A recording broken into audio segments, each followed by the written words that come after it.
92.7 big FM पर आप सुन रहे हैं यादों का edit box with Nilesh Mishra season 3। दोस्तों, 2 साल के बड़े खूबसूरत रिश्ते के बाद हम इस रिश्ते को और आगे बढ़ा रहे हैं नए नए रंगों के साथ। जो कहानियां मैं सुनाता हूं वो लिखी होती हैं मेरी मंडली ने। जी हाँ, एक राइटर्स की मंडली है जिसको मैं ट्रेन करता हूं, जो बम्बई और भारत के कई और हिस्सों में रहते हैं। मैं उनकी मदद करता हूं बेहतर से बेहतर कहानियां लिखने में और फिर उन्हीं कहानियों को आपके सामने पेश करता हूं। दोस्तों, आज मैं आपको सुना रहा हूं राहुल कुमार की लिखी कहानी प्यार की पहली रंजिश। दीप्ति को रोहन दीपू पुकारता था और रोहन को दीप्ति रोन पुकारती। लेकिन आज सुबह से दोनों एक दूसरे को पूरे नाम से पुकार रहे थे। तू की जगह तुम कह रहे थे। सुबह जब रोहन नीचे दुकान जा रहा था, दीप्ति ने हमेशा की तरह अंदर से दरवाजा बंद करते हुए डोर व्यूअर से उसको देखा नहीं। अंदर से दस्तक देके उसको सीढ़ियों के चौताल पर रोकने की शरारत नहीं की। जब दीप्ति आईने के सामने तैयार हो रही थी, हर दिन की तरह उसके अक्स के ठीक पीछे खड़े होके रोहन उसको निहार नहीं रहा था। दीप्ति ने आज अपनी सैंडल भी खुद ही से पहनी। और तो और ऑफिस वाले रास्ते में मौजूद अंडरपास के अंधेरे की आड़ में रोहन ने दीप्ति को चूमा भी नहीं। दो लोगों के रिश्ते में अक्सर कुछ नई प्यारी हरकतें होती रहती हैं जो आगे चलकर दस्तूर में बदल जाती हैं। कभी उन दस्तूरों को निभाना भूल जाने पर नाराजगी होती है, तो कभी नाराजगी जताने के लिए उनको जानबूझ के नहीं निभाया जाता। आज दीप्ति और रोहन की प्रेम कहानी का पहला झगड़ा था। हुआ यूं कि कल देर रात दीप्ति का मन हुआ कि बाहर जाए। घर से कुछ दूर समंदर था। वो समंदर के किनारे बैठकर लहरों की आवाज में खोना चाहती थी, रेत से खेलना चाहती थी, जबकि रोहन का इरादा था कि वो घर पे ही रहें। सुबह ऑफिस जाना है यार, लौटते हुए देर हुई तो टाइम से ऑफिस पहुंचना मुश्किल हो जाएगा, रोहन ने कहा। तो तुम मत जाओ, मैं जल्दी लौट आऊंगी। वैसे भी साथ रहते हुए पर्सनल स्पेस नहीं मिल पाता, इसी बहाने खुद के साथ थोड़ा टाइम तो बिता लूंगी, दीप्ति ने बेपरवाही से जवाब दिया। पर्सनल स्पेस, अंग्रेजी के ये दो मामूली लफ्ज रोहन के सीने में नश्तर की तरह उतरे। रही सही कसर दीप्ति की बेपरवाह टोन ने पूरी कर दी। रोहन ने आज तक कभी दीप्ति के साथ रोक टोक नहीं की थी, लेकिन आज ऐसा करते हुए उसने ये ख्वाहिश भी पाल ली कि दीप्ति उसका कहा मानेगी। वो या तो ठहर जाएगी या उसको साथ चलने के लिए मनाएगी। लेकिन दीप्ति अपने प्रेमी पे जान छिड़कने वालों में से नहीं थी। वो तो अपने मन के हिसाब से उड़ने वालों में से थी। रोहन भी ये अच्छी तरह जानता था, लेकिन उस पर न जाने क्या भूत सवार था, न जाने कैसे उसकी ईगो को चोट पहुंची। उसी चिढ़ में उसने कहा, पर्सनल स्पेस? मुझे तो नहीं मिलती पर्सनल स्पेस। मैं तो नहीं जाता तुम्हें छोड़ के कभी। अखबार खोल के भी बैठ जाऊं तो तुमको बुरा लगने लगता है। बात भी सही थी। दीप्ति रोहन को किसी चीज में मुब्तला देखती और खासकर जब वो खाली होती तो बहाने बहाने से उसको रिझाती या उस पर इमोशनल अत्याचार करके उसके हाथ से किताब या अखबार छीन लेती। अभी कुछ ही दिन पहले जब लिविंग रूम में झूले पे बैठा रोहन इस्मत चुगताई की मासूमा पढ़ रहा था, कुछ देर तक सोफे पे बैठी दीप्ति उसको देखती रही और फिर उदास आवाज में उससे कहा, रोहन, मैं अकेली बैठी हूँ और तुम किताब में बिजी हो, ये तो कोई बात नहीं हुई। ओह सॉरी, आओ ना मैं तुम्हें पढ़ के सुनाता हूँ। देखो तो चुगताई ने क्या कमाल लिखा है।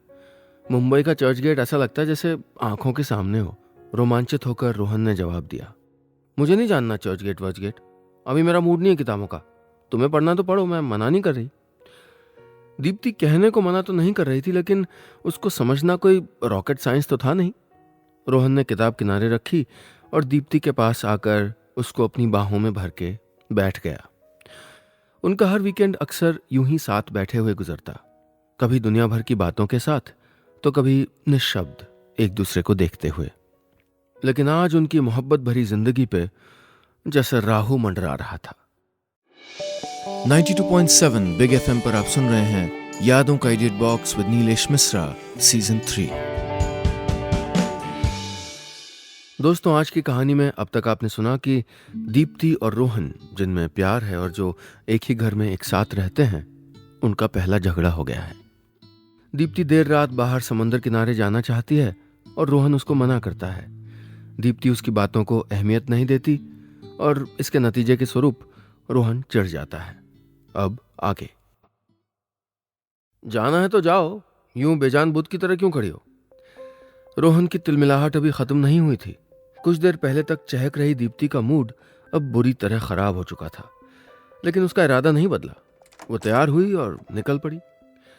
रोहन भी कहां बर्दाश्त कर पाता, फौरन ही घर पे ताला लगा के उसके पीछे निकला। एक नियत दूरी बना के उसके पीछे चलता रहा और दोनों 5 मिनट के अंतराल में समंदर के किनारे बीच पर पहुंच गए थे। कुछ देर तक दीप्ति यूं ही समंदर के किनारे खड़ी शून्य में ताकती रही। चेहरे पे उदासी थी। उसके पैरों को डुबोते हुए समंदर की लहरें किनारों पर बहुत आगे तक जाती, कुछ खुशियों की सीपियां छोड़ती और कुछ हकीकत की जमीन समेटकर वापस चली जाती। तो क्या रोहन हमेशा उसके पास इसलिए बैठा रहता है कि वो ऐसा चाहती है? उसको तो ऐसा लगता था कि रोहन उससे प्यार ही इतना करता है कि उसका कहीं और जाने का दिल नहीं करता। क्या मैं उसका स्पेस छीनती हूं? मन की हूक दीप्ति के चेहरे से झांक रही थी। वहीं दूर से उसको निहार रहे रोहन का दिल हो रहा था कि पीछे से जाए और उसका हाथ पकड़ के लहरों की अटखेलियों में उसके साथ खो जाए। लेकिन उसको तो शौक था कि दीप्ति आए और उसको मनाए। उसको अब तक अंदाजा नहीं हुआ था कि गेंद उसके पाले से निकल चुकी है। दीप्ति और रोहन को इस शहर में साथ रहते हुए अब 6 महीने बीत चुके हैं। जब दीप्ति अपना लाव लश्कर समेट के यहाँ आई थी तो उसको रत्ती भर भी यकीन नहीं था कि रोहन उसके पीछे यहाँ तक आ जाएगा। न ही उसको ये यकीन था कि वो इतनी आसानी से बिना किसी कशमकश के उसके साथ एक घर में रहने का फैसला कर पाएगी। रोहन तो उसके आइडियल बॉयफ्रेंड के पैमाने पे भी खरा नहीं उतरता। पुराने रिश्ते में अपनी एक्स गर्लफ्रेंड से उसके रोज झगड़े होते थे। कॉलेज में भी वो हर लड़की से फ्लर्ट करता हुआ नजर आता था। लेकिन इन तमाम विरोधाभासों के बावजूद दोनों एक दूसरे को लेकर बिल्कुल सहज थे। एक दूसरे के सामने कोई नकाब नहीं ओढ़ना पड़ता था। एक दूसरे की हर छोटी बड़ी सही गलत बातों से वाकिफ थे। वो एक दूसरे की चाल ढाल तक को बखूबी पहचानते थे। शायद इसी दोस्ती की वजह से दीप्ति को उसके साथ रहने के लिए हामी भरने में कोई झिझक नहीं हुई। हालांकि उसका अतीत दीप्ति को परेशान जरूर करता था और रोहन इसको समझता भी था। यहाँ इस शहर में आने से पहले रोहन ने उसे कहा था, मैं तुम्हारी कश्मकश समझता हूँ, जानता हूँ कि मेरा अतीत धब्बों से भरा है, लेकिन केवल बीते हुए कल के बिना पर तुम मेरे आज को नहीं नकार सकती। अतीत यानी हमारा माजी, हमारा पास्ट एक कॉलर के दाग जैसा होता है। कितनी भी मशक्कत कर लो मिटता नहीं है। हाँ, वक्त के साथ धुंधला होने लगता है। वक्त ही दो लोगों को करीब भी लाता है, दूर भी करता है। वक्त सारे भेद खोल देता है, दो लोगों के सारे लिबासों को मिटाकर उनका सच सामने ले आता है। रोहन वक्त के इस इम्तिहान में बैठना चाहता था। वो नहीं चाहता था कि दीप्ति केवल उसके अतीत को आधार बना के उस प्रेम कहानी का अंत कर दे जो अभी ठीक से शुरू भी नहीं हुई थी। दीप्ति के जिंदगी में आते ही वो अपने भीतर कुछ बदलाव महसूस करने लगा था। उसने किसी के लिए कभी इतनी परवाह नहीं दिखाई। दीप्ति के आते ही वो किचन में जुट जाता, उसका शॉल उसके कंधे से उतार के बेहद सलीके से तह करता और अलमारी में रख देता। अपने कमरे को हमेशा साफ और खुशबूदार रखता। वही रोहन जिसका कमरा कभी सदियों तक झाड़ू को तरसता था, जिसके बिस्तर की चादर जब तक घिस के फट न जाए बदली नहीं जाती थी। इन बदलावों का असर कैसे नहीं होता? कैसे अतीत को अंतिम सच मानकर रोहन से दूरी बना लेना ही ठीक होता? इन्हीं छोटे छोटे बदलावों में दीप्ति ने बड़ी उम्मीद देखी और रोहन को आजमाने का, उसे वक्त देने का फैसला किया था। 92.7 बिग एफएम पर आप सुन रहे हैं यादों का edit box with Nilesh Mishra season 3। दोस्तों, आज की कहानी में अब तक आपने सुना कि दीप्ति और रोहन का पहला झगड़ा हो गया है। दीप्ति देर रात तक बाहर रहना चाहती है और रोहन इसके लिए मना करता है। दीप्ति मानती नहीं, रोहन चिढ़ जाता है। उसके तानों से तंग आके दीप्ति आखिरकार अकेले निकल पड़ती है। पीछे पीछे रोहन भी आता है और दूर से छुप के उसको देखता है। अब आगे। थोड़ी देर लहरों के बीच खड़े होने के बाद दीप्ति ने अपनी लंबी घनी काली जुल्फों को क्लिप की कैद से आजाद किया, जैसे अपने उदास जज्बात को झटक रही हो। वो पीछे मुड़ी, रोहन छुप गया। चलते हुए वो गोला कॉर्नर तक पहुंची, बटर मिल्क वाला गोला खरीदा और वहीं स्टॉल की रेतीली सीढ़ियों पर बैठकर उसकी चुस्कियों में मगन हो गई। रोहन उसे अब भी देख रहा था। वो एक बार गोले को देखती, एक बार समंदर को, फिर उसका स्वाद लेती और उस स्वाद का रंग उसके पूरे चेहरे पे बिखर जाता। इत्मीनान से खाती। न जाने कौन सी बात उसके जहन से गुजरी, या शायद ये उस चुस्की का असर था, पर वो मुस्कुरा रही थी। रोहन भी उसको मुस्कुराता देख के खुश हो गया। लगता है हमेशा ऐसे ही मुस्कुराती रहती होगी, और कोई उसको एक कमरे से दूसरे कमरे में भागता हुआ देख ले तो हंसते हंसते पागल ही हो जाए। 25 की उम्र में 5 साल वाले बच्चों की तरह भागती है। राशन का हिसाब जब उंगलियों पे करती है, लगता है किसी ने 8 साल के बच्चे को 8वीं की गणित का सवाल सुलझाने को दे दिया हो। और हैंड राइटिंग, रोहन उसको एकटक देख रहा था और सोच रहा था, बिल्कुल बच्चों जैसी हैंड राइटिंग है। ऐसा लगता है जैसे 10 साल के बाद सीधा 25 की हो गई हो। कितनी मासूम है, जैसे दुनिया के छल प्रपंच की छांव से भी दूर रही हो। एक तरफ मासूमियत और मुस्कुराहट से भरी ये शख्सियत, तो दूसरी तरफ स्वाभिमान, बराबरी और आत्मनिर्भरता के लिए जान देने वाला रवैया। दोनों रूप एक दूसरे से बिल्कुल उलट, और दोनों के दोनों असली। रोहन ने देखा कि दीप्ति ने अपना फोन निकाला और एक नंबर डायल करने लगी। रोहन का नंबर बजने लगा। रोहन दीप्ति का कॉल पाके खुश तो हुआ, लेकिन चूंकि उसको थोड़ा नखरा दिखाना था, सो उसने कॉल डिस्कनेक्ट कर दी। दीप्ति ने दोबारा फोन मिलाया तो, लेकिन इस बार रोहन का फोन नहीं बजा। वो चाहता था कि दीप्ति उसको दोबारा कॉल करे, मनाए, लेकिन उसकी ये अजीबो गरीब हसरत समंदर की लहरों की तरह हकीकत के किनारे तक पहुंचते पहुंचते ढेर हो गई। दीप्ति फोन पे बिजी हो चुकी थी। मुस्कुराती हुई वो अपनी जगह से उठ खड़ी हुई और समंदर के किनारे किनारे पानी से खेलती, बातों से नहाती आगे बढ़ने लगी। रोहन के चेहरे की चमक फीकी पड़ गई। उससे रहा नहीं गया। उसने तुरंत दीप्ति का नंबर मिलाया और अपनी नजरें दीप्ति पे टिका दी। दीप्ति ने फोन पे आ रही उसकी वेटिंग कॉल पे एक नजर डाली, लेकिन उसको अनदेखा करके अपनी बातों का सिलसिला जारी रखा। रोहन चिढ़ गया। उसने दोबारा नंबर मिलाया। इस बार तो दीप्ति ने यह जानने तक की जहमत भी नहीं की कि किसकी कॉल आ रही है। उसने फोन पे नजर तक नहीं डाली और बातों के साथ चहलकदमी में मशगूल रही।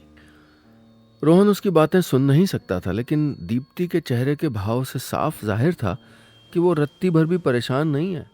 उल्टा उसके चेहरे पे मुस्कान बिखरी हुई है। दीप्ति की मुस्कान तो रोहन को सुकून देती थी, लेकिन ये क्या, वो तो चिढ़ता ही जा रहा था। 3-4 बार लगातार कॉल करने के बाद वो घर लौटने लगा। उसे आज अपने बारे में एक और ज्ञान प्राप्ति हुई थी।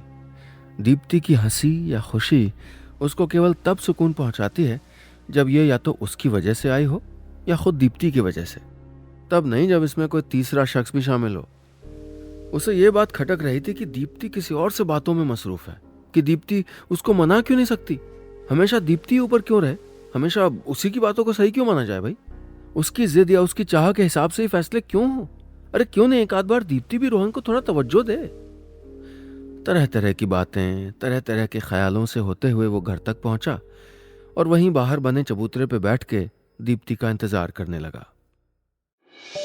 92.7 बिग एफएम पर आप सुन रहे हैं यादों का edit box with Nilesh Mishra season 3। दोस्तों, आज की कहानी में अब तक आपने सुना कि दीप्ति और रोहन, जिनको आपस में प्यार है और जो एक साथ रहते हैं, उनका पहला झगड़ा हो गया है। दीप्ति के एक शाम अकेले बाहर जाने का इरादा रोहन को ठीक नहीं लगा। उनमें अनबन हो गई। बाहर जाके दीप्ति ने उसको कॉल किया। छुप के पीछे पीछे वो भी आ गया था। उसका फोन काट दिया। सोचा दीप्ति दोबारा कॉल करेगी, लेकिन अब वो किसी और से कॉल पे मशगूल हो गई।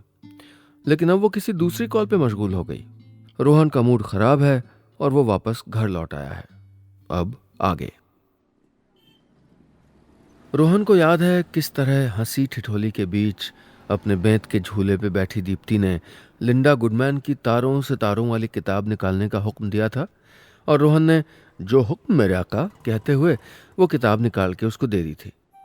लियो एंड लियो वाला चैप्टर पढ़ते पढ़ते दीप्ति का चेहरा उदासी की ओर बढ़ने लगा था। 2 लियोज का एक साथ प्यार और चैन से रहना बहुत मुश्किल है रोहन। इस किताब के मुताबिक हम तभी खुशी से रह सकते हैं जब हम में से कोई एक बॉस और दूसरा उसके अंडर रहने को तैयार होगा। रोहन ने उसको अपनी तरफ खींच के गले से लगाया और जवाब दिया, अरे भाई तुम नहा के परेशान हो रही हो। मैंने तो कब का तुमको अपना बादशाह मान लिया है। दुनिया की हर प्रेम कहानी के दोनों किरदारों में से एक राजा होता है, दूसरा सेवक। बराबरी एक बेहद बोरिंग ख्याल है, नाजायज ख्याल भी। हर किस्से में एक किरदार ऐसा होता है जो दूसरे पे लट्टू होता है। दूसरे के आगे पीछे घूमना ही उसकी ज़िंदगी का इकलौता मकसद बन जाता है। वो उसे खुश करने की जुगत भिड़ाता है, एफर्ट लगाता है, और दूसरा किरदार पहले वाले की अगाध भक्ति देख के पिघल जाता है। जिस रिश्ते की शुरुआत में ही एक को खुदा बना दिया जाए और दूसरा उसका बंदा बन जाए, उसी रिश्ते में आगे चल के बराबरी की ख्वाहिश रखना तो नाजायज ही होगा ना। इस प्रेम कहानी का खुदा दीप्ति थी और इबादत करने वाला रोहन। जब उसने दीप्ति की यहाँ वाली नौकरी की खबर सुनी थी तो उससे ना जाने की मिन्नतें करने लगा था। दीप्ति रुक जाओ ना, प्लीज मत जाओ। उसकी मिन्नतों में छुपे एहसास से दीप्ति वाकिफ थी। वो जज्बाती हुई भी थी, लेकिन जज्बात में बह के अपना फैसला बदलना उसको सही नहीं लगा। उसने रोहन के घुंघराले उलझे हुए बालों में अपनी उंगलियां फंसाईं और कहने लगी, मुझे अपने पैसों से कमाया घर चाहिए रोहन। आज से 5 साल बाद मैं एक छत के लिए अपने पिता और अपने पति की ओर नहीं देखना चाहती। ख्वाब देख लेने भर से तो पूरे नहीं होंगे ना, मुझे उसके लिए मेहनत करनी होगी। रोहन ने दीप्ति के जवाब में मौजूद प्रतिबद्धता के सामने घुटने टेक दिए थे। मैं तुम्हें समझता हूं और दोबारा इमोशनली ब्लैकमेल भी नहीं करूंगा, लेकिन मेरा ख्वाब तो तुम हो। तुम्हारा होने के लिए मैं कुछ भी करूंगा। अगर तुम गई तो मैं तुम्हारे पीछे आऊंगा, वहीं अपने लिए कोई काम ढूंढ लूंगा। दीप्ति को तब उसकी बातों पे यकीन नहीं हुआ था। उसे लगा बस नया नया जोश है, उतर जाएगा। और फिर लड़के तो बड़बोले होते ही हैं। लेकिन रोहन ने उसको गलत साबित कर दिया। गलत साबित होना भी कई बार बहुत खुश कर देता है। दीप्ति के यहाँ आने के कुछ वक्त बाद ही रोहन ने उसको एक चिट्ठी लिखी। मैं तुम्हारी नौकरी करना चाहता हूँ। तुम्हें सुला के सोऊंगा, तुमसे पहले जागूंगा। तुम्हारे ऑफिस से लौटते ही घर पे एक प्याली गर्म चाय तुम्हारा इंतजार किया करेगी, साथ में ताज़े फूल भी। तुम किताबों में मसरूफ रहना, मैं किचन में मशगूल रहूंगा। तुम बिस्तर पे इस कोने से उस कोने तक की सैर करना, मैं उसकी सलवटों को सीधा करता रहूंगा। तुम अपनी जुल्फों को बेपरवाह खोलती रहना, मैं तुम्हारी क्लिप और रबर का ध्यान रखूंगा। तुम इधर उधर उड़ती रहना, मैं तुम्हारी राह तकता रहूंगा। मुझे अपने पास आने दो, मुझे अपनी नौकरी पे रख लो। चाहो तो डेमो ले लो, प्रोबेशन पे रख लो, पर रख लो। दीप्ति ने घर के लिविंग रूम में उस चिट्ठी को फोटो फ्रेम में डलवा के इस तरह लगाया हुआ है जैसे वो चिट्ठी न हो के किसी बेहतरीन चित्रकारी का नमूना हो। ये सब याद करते ही रोहन के चेहरे पर रौनक आ गई थी। उसको एक और ज्ञान की प्राप्ति हुई। जब तकरार होती है तो प्रेम कहानी की सारी हाइलाइट्स दिल दिमाग में रिप्ले होने लगते हैं। 92.7 बिग एफएम पर आप सुन रहे हैं यादों का edit box with Nilesh Mishra season 3। दोस्तों, आज की कहानी में अब तक आपने सुना कि दीप्ति और रोहन, जो कि एक दूसरे से प्यार करते हैं और साथ रहते हैं, उनमें पहला झगड़ा हो गया है। दीप्ति के अकेले बाहर आने के इरादे की वजह से दोनों में अनबन हुई है। रोहन इस बात से खींच गया है कि हमेशा दीप्ति की ही बात क्यों मानी जाए, हालांकि उसको याद है कि कैसे उसने खुद दीप्ति की हर बात मानने का वादा किया था। अब आगे।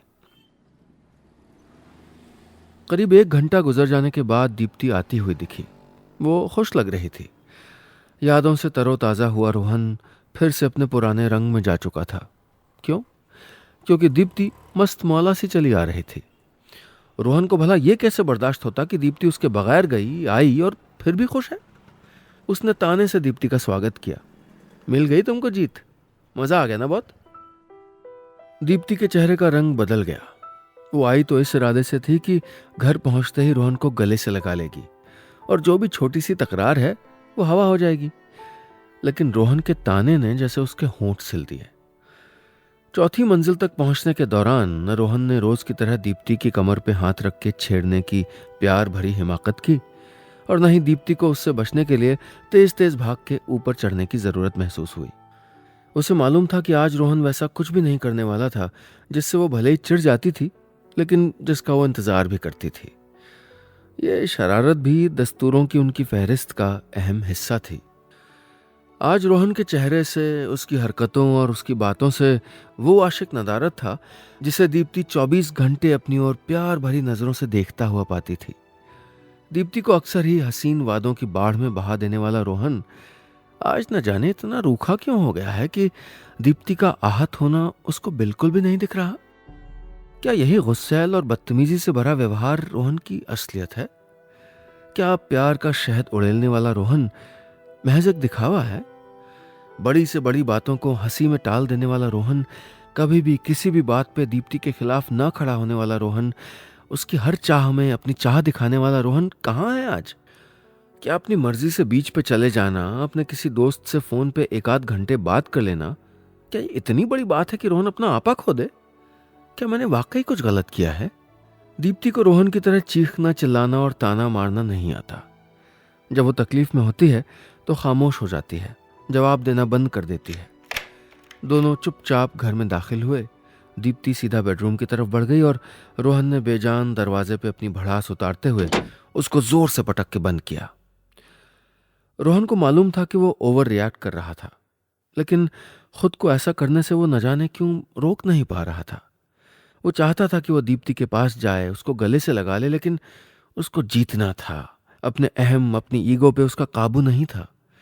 दीप्ति की हर बात को झुक के स्वीकार कर लेने वाला रोहन इस वक्त अकड़ के खड़ा था। उसे दीप्ति की पहल का इंतजार था। झगड़े ऐसे ही होते हैं, राय का पहाड़ बन जाता है, जीत हार का सवाल बन जाता है। दोनों इस इंतजार में होते हैं कि कोई एक झुक जाए, मान जाए, मना ले, लेकिन पहल करने को कोई इंतजार नहीं। केवल चाह लेने भर से नतीजे नहीं आते, इसके लिए मेहनत करनी पड़ती है। वैसे रोहन ने एक बार ऐसा करने की कोशिश की भी। उसने बिस्तर के एक कोने पे लेटी दीप्ति के माथे पे हाथ रखा। दीप्ति ने उसका हाथ झिड़क के हटा दिया। रोहन की कोशिश ने यही जवाब दे दिया, ठीक उसी तरह जिस तरह दीप्ति ने बस एक बार उसको फोन मिलाया और उसके बाद कोई कोशिश नहीं की। दोनों एक ही बिस्तर पे अलग थलग लेटे रहे। रोहन जानता था कि जब तक वो दीप्ति को जोर से नहीं थामेगा उसको नींद नहीं आएगी, लेकिन दोबारा झड़क दिए जाने का अपमान झेलना उसके बूते से बाहर था। नतीजा सूनी रात, ठहरा हुआ वक्त, बोझिल मन। 92.7 बिग एफएम पर आप सुन रहे हैं यादों का edit box with Nilesh Mishra season 3। दोस्तों, आज मैं आपको सुना रहा हूं दीप्ति और रोहन के झगड़े की कहानी। साथ रहते हैं, प्यार करते हैं, लेकिन अकेले बाहर जाने का इरादा करके जब दीप्ति घर से निकल जाती है तो रोहन को बुरा लगता है। लौटने पे दीप्ति खुश है, लेकिन रोहन और चिढ़ा हुआ है कि वो अकेले गई थी, किसी और से बात कर रही थी फोन पर, तो खुश क्यों है? वो अपनी भड़ास निकालता है और नतीजा ये कि दोनों चुपचाप बिना बात किए पूरी रात गुजार देते हैं। अब आगे। दीप्ति ऑफिस में बैठी है, लेकिन उसके जहन में वो सारे किस्से चल रहे हैं जब घर पे बेहद मामूली बातों पे उसके झगड़े हुए थे। कभी भाई से, कभी दीदी से, कभी सास बहू वाले सीरियल चलाने के चलते, तो कभी शोर मचा के नींद में खलल डालने के चलते। और कितनी जल्दी निपट भी जाते थे वो झगड़े। एक माहौल में, एक घर में पले बड़े दो लोगों के बीच इतने झगड़े होते हैं, तो अलग घर, अलग परवरिश, अलग परिवेश से आए दो लोगों के बीच भी तो झगड़े हो ही सकते हैं। बस उन झगड़ों को खिंचना नहीं चाहिए। मैम, लंच के लिए नहीं जाना? रोहन भी नहीं आया अभी तक, 2 तो बज गए। जूनियर कंटेंट राइटर की आवाज से मैनेजर साहिबा यानी दीप्ति ख्यालों की दुनिया से निकल के वापस ऑफिस आ गई। बिजी होगा, खैर तुम लोग जाओ, मैं आती हूं। दीप्ति ने अपनी उदासी को अपनी कॉन्फिडेंट टोन में छुपाने की कोशिश करते हुए जवाब दिया।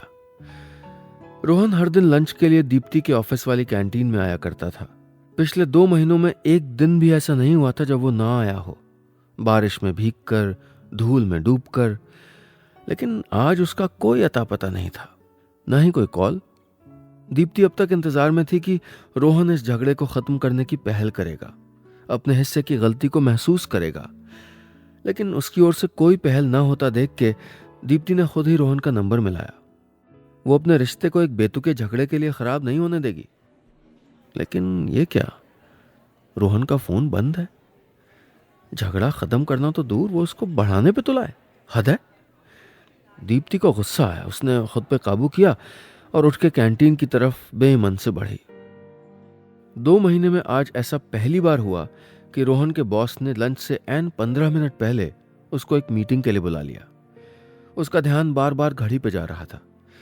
तीसरा ज्ञान भी उसको मिल चुका था। बुरे वक्त में किस्मत न जाने क्यों हमेशा ही धोखा देती है। पहले झगड़ा हुआ, फिर फोन का चार्ज चला गया, और अब लंच के लिए वक्त पे दीप्ति के दफ्तर पहुंचना मुश्किल है। 2:15 बजे बॉस ने उसको फारिग किया और रोहन भागता हुआ अपनी ऑफिस की बिल्डिंग से निकला और कुछ दूर पे मौजूद दीप्ति के ऑफिस की ओर दौड़ लगा दी। इस दौड़ में जुनून था, जैसे दीप्ति के साथ लंच करने से बड़ा कोई मकसद नहीं था। इस दौड़ में डर था, जैसे दीप्ति को यह न लग रहा हो कि वो झगड़े की वजह से नदारद है। दीप्ति को कहाँ मालूम था कि लंच ब्रेक के इस आधे घंटे की रोहन के लिए क्या अहमियत है।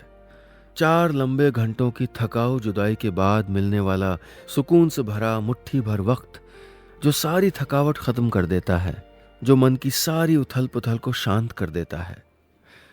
लंच के बाद दीप्ति वॉक के लिए अपने ऑफिस से निकली ही थी कि उसको सामने से दौड़ के आता हुआ रोहन दिखा। पास आके हाँफते हुए उसने पूछा, लंच कर लिया? तुम बिल्कुल पसीना पसीना हो गए हो। दीप्ति ने जवाब दिया। थोड़ी देर मेरा इंतज़ार कर लेती, रोहन ने मायूसी से कहा।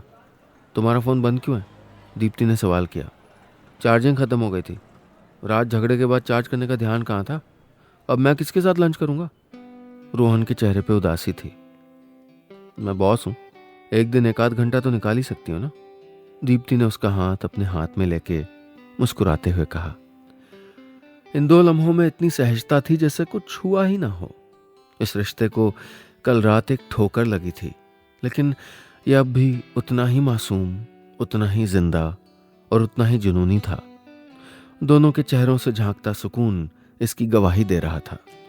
दोनों ने अपने पहले झगड़े को चॉकलेट और स्ट्रॉबेरी आइसक्रीम के साथ सेलिब्रेट किया। बस इतनी सी थी ये कहानी।